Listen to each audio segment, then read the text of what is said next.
السلام عليكم ورحمة الله وبركاته. عاملين ايه يا شباب؟ قبل ما نبدأ بس الفيديو يا ريت تصلي على النبي، ولو انت عندك وقت فاضي تكتب لنا في الكومنتات وتحط لنا لايك وتشترك في القناة لو انت لسه ما اشتركتش.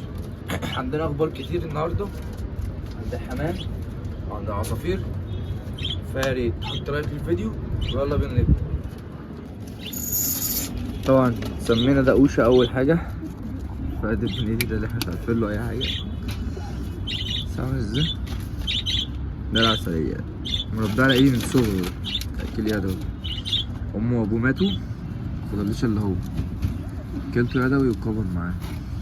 مش مهم، مش ده اللي احنا عايزينه. طبعا القص ده انت شفته اللي هو فقس، بسم الله ما شاء الله. دي اللي ايه التجربة بتاعتنا، اللي هو ذكر اسمه ايه الزاجل والنتاية البنتاية. الزغلول بتاعهم بسم الله ما شاء الله شد حيله اهو، عامل ازاي. هو طبعا هياخد بوز الزاجل، بس ده مش هينفع بقى اللي هو ايه اساس زاجل، ده هيتذبح. طبعا بس ما شاء الله مأكلينه كويس يعني. دول كده ممكن تشغلهم حضان، هيبقوا كويسين اوي، كويسين بقى في الزق، كويسين في التدفئة. بسم الله ما شاء الله عليهم.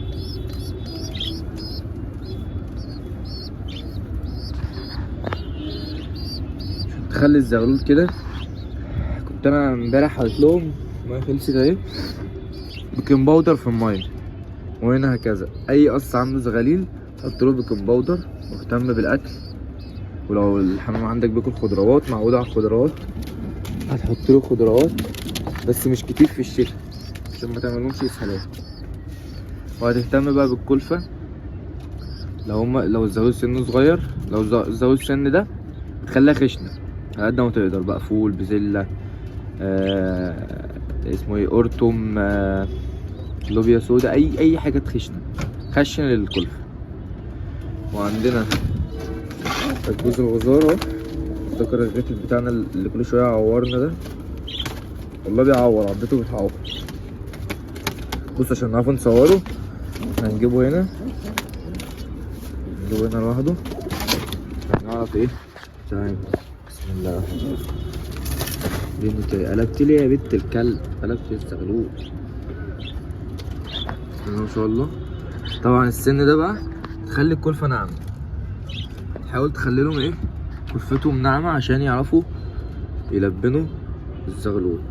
اهو بسم الله ما شاء الله كويس. ثواني ناخد صوره كده الزغلول ده، اقعد جنبه، اقعد استنى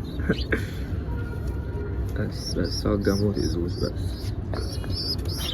ابن الكلب بس، شكرا. اطلع الزغلول اهو، دي النتاية اهي. طبعا بسم الله ما شاء الله لسه حصلتها في تلبين كتير يعني، هو اول ما هيقل هي هتصب له عايزين ايه نظبط له الدنيا كده. طبعا الحصوايه دي بتاعتهم، بس دي اتكبست بقى، دي المفروض تطلع قبل الزغلول ده اصلا، دي اتكبست. وهو الجوز ده هي مش اتكبست، هو زغلولهم بتطلع ضعيفه، حتى باين على الزغلول ده عمره 3 ايام اصلا. الزغلول ما قدرش ايه يكمل عيشه جوه البيضه اصلا. الزغلول بيموت، عندي القص ده بيضه، الزغلول بيموت جوه البيضه من قبل ما يطلع. فههتم بالكالسيوم واهتم بالفيتامينات للذكر والنتاية، يعني هطلعوا الزغلول ده وانا هفصلهم اصلا،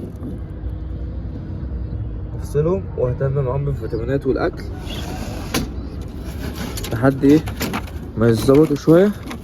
وهو الذكر بسم الله ما شاء الله مستواه عالي، لحد ما يظبطوا شويه وهرجعهم تاني لبعض.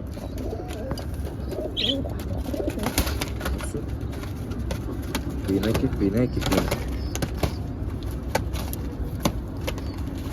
ممكن اعمل لك كده وش تقعد يعني بس ممكن اخنقك كده اهو، تفضل ساكت كده زي الكلب. اسكت.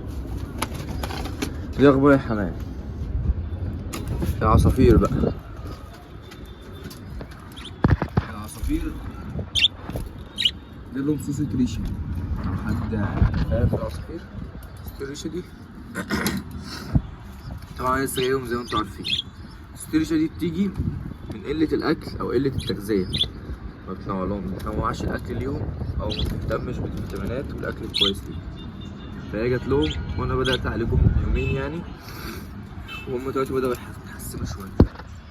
صوصة الريشة دي بتيجي في الريش السلاح بتاع الجناح، ريش السلاح بتاع الجناح تمام، والريش الطويل بتاع الديل.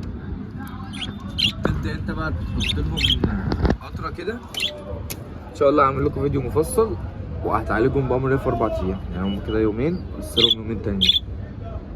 المهم احنا هنا ايه زارعين جرجير وهنا بقدونس، وبدأ يطلع البقدونس اهو. بدأ ايه تعالوا نشوف، هو بدأ ينبت اهو، يطلع بقدونس اهي. عايزين نرش خفيف كده الجرجير اهو. شربوا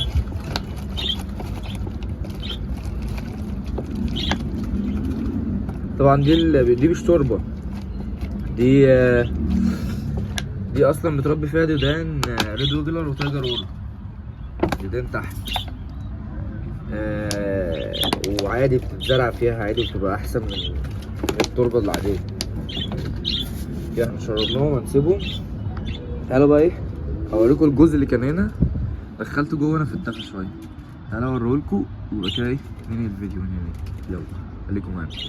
الجوز اهو اللي كان بره، طبعا انا مقدم لهم اكل، عاملين لهم بيض سمسم وقشر برتقان وبطاطا مبشوره، كل ده مبشورين في بعض. الجوز اهو تمام. يا ريت لو الفيديو عجبك تحط لنا لايك، اشترك في القناه لو انت مشتركتش، ولو اشتركت فعل زر الجرس. يلا سلام.